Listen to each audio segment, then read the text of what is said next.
Alors pour nous, ce qui est très important dans cette conférence des parties sur la conférence UNCCD et en général pour le CARI, c'est de faire un plaidoyer très important pour l'agroécologie. L'agroécologie aujourd'hui est une des approches nécessaires pour faire face aux crises. Les crises actuellement se multiplient et pour prendre un exemple, quand vous jetez une pierre dans une mare d'eau, vous avez des vagues successives qui se forment. Les crises, elles ont des effets immédiats, elles ont des effets à moyen terme et elles ont des effets à long terme. Et en fait, l'agroécologie est capable d'anticiper les crises, de réduire l'impact des crises et de trouver des solutions d'adaptation quand les crises sont ici. En particulier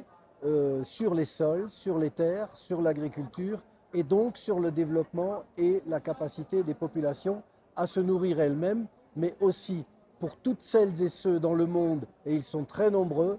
qui, pour qui l'agriculture est à la fois la base de leur mode de vie et pour qui les terres, le sol et l'eau sont leur lieu d'habitat et de vie, c'est aussi pour maintenir un lieu de vie